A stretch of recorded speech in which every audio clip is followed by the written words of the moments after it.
बस्ती जिले में कोरोना काल में पहली बार तमाम समाज सेवियों ने बढ़ चढ़कर हिस्सा लिया, लेकिन कोरोना की दूसरी लहर में बहुत ही कम लोग जनता की मदद के लिए आगे आए। उनमें से एक हैं दयाशंकर पटवा चैरिटेबल ट्रस्ट बस्ती, जिनके अध्यक्ष दयाशंकर पटवा और प्रबंधक उमा शंकर पटवा और ट्रस्ट की तरह से कोरोना की पहली लहर में लोगों की मदद करने में अपना हाथ आगे बढ़ाया और इस समय कोरोना की दूसरी लहर उनके द्वारा मरीजों को लाने ले जाने के लिए कई निःशुल्क एम्बुलेंस भी चलाया गया और गरीब असहाय लोगों के लिए कोरोना के लक्षण के दौरान सर्दी, बुखार, सरदर्द सहित अन्य के इलाज के लिए दवाएं भी वितरित की गई। उमाशंकर पटवा ने पुलिस विभाग से लेकर तमाम गरीबों को भी मास्क और सैनिटाइजर वितरित किया। इस ट्रस्ट द्वारा उस समय फ्री एम्बुलेंस चलाई गई जब एम्बुलेंस चालक मरीजों को सिर्फ 4 किलोमीटर जाने के लिए 5,000 रुपए ले रहे थे और गरीब जनता पैसा न होने के कारण अपने मरीज को हॉस्पिटल नहीं ले जा पा रहे थे। ट्रस्ट के माध्यम से समाज सेवी दयाशंकर पटवा और उमाशंकर पटवा की तरह अन्य समाज सेवी को भी आगे आकर लोगों की कोरोना काल में मदद करनी चाहिए।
हाँ तो भैया कम है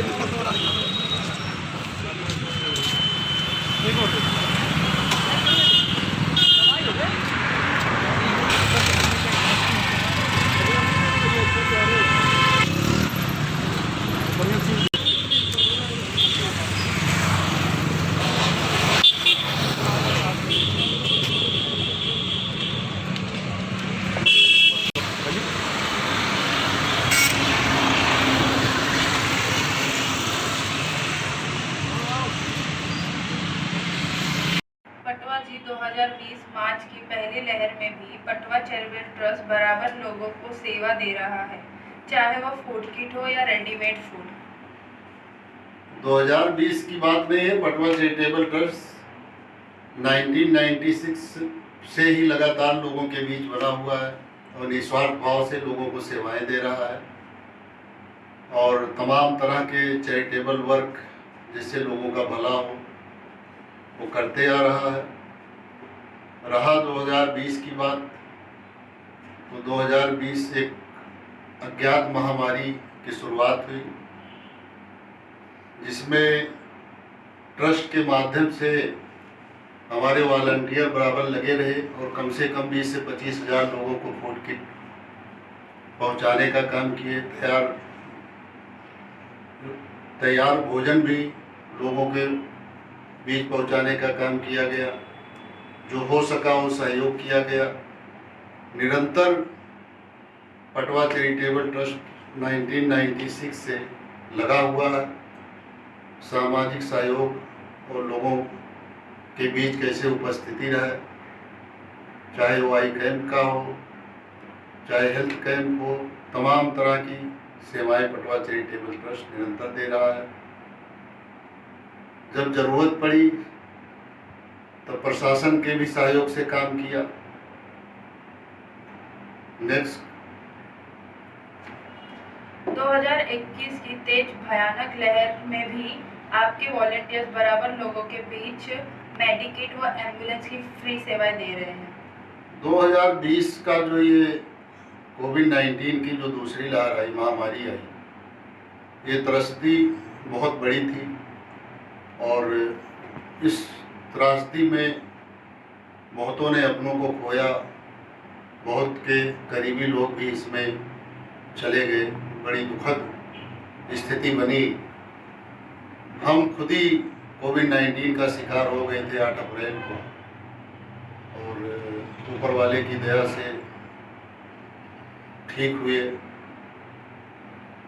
उस बीच में थोड़ा सुस्त रहा चैरिटेबल ट्रस्ट, लेकिन जैसे ही थोड़ी स्थिति बेहतर हुई तभी से हमने पुनः चैरिटेबल ट्रस्ट को एक्टिव किया और जो भी मेडिसिन कोविड-19 की एज पर गवर्नमेंट गाइडलाइन थी, सारी मेडिसिनें निरंतर 10 कार्टन 20 कार्टन बाई एयर से मुंबई से बस्ती पहुंची और लोगों के बीच वितरण करने का कार्य किया जा रहा है, जो अभी तक चल रहा है।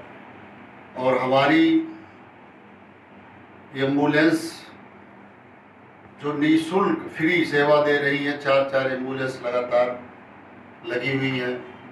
मैं अपने उन वॉलंटियर, उन ड्राइवर को सैल्यूट करता हूँ जिन लोगों ने इस भयानक त्रासदी में, जहाँ परिवार भी अपनों को छूने से डर रहा था, हमारे ड्राइवर, हमारे वॉलंटियर उस डेड बॉडी को उठा करके एम्बुलेंस में रख करके और लोगों के घरों तक, शमशान घाटों तक पहुंचाने का काम किए। उनको हम सैल्यूट करते हैं, धन्यवाद देते हैं और आभारी उनके रहेंगे आजीवन। और दया शंकर पटवा चैरिटेबल ट्रस्ट निस्वार्थ भाव से, बिना किसी भेदभाव के, बिना किसी जातीयता से ग्रसित होकर के हर दम समाज के प्रति समर्पण की भावना रखता है और रखता रहेगा। यह कोई प्रोफेशनल समर्पण नहीं है कि हमको उसके एवज में कुछ हासिल करना है। दया शंकर पटवा चैरिटेबल ट्रस्ट की सोच है कि हम और कितना बेहतर लोगों के लिए कितना अच्छा कर सकते हैं, जो निरंतर करते रहेंगे। इस सब के पीछे किसकी प्रेरणा है? इस सब के पीछे की प्रेरणा माँ बाप की, परिवार की प्रेरणा है, भगवान की प्रेरणा है। भगवान ने उस लायक बनाया है, समर्थवान बनाया है कि हम लोगों का सहयोग कर सके, लोगों की सेवा कर सके। लोगों की सेवा कर रहे हैं, लोगों की सहयोग कर रहे हैं। जब तक बन पड़ेगा तब तक करेंगे और सदैव उपस्थित रहेंगे समाज सेवा में। पहला लक्ष्य समाज सेवा का है, सोशल वर्क का है। उससे हम कभी पीछे नहीं हटेंगे। जब जब हमारी ज़रूरत होगी, दया शंकर पटवा चैरिटेबल ट्रस्ट निरंतर लोगों का सहयोग, सेवा करता रहेगा। धन्यवाद।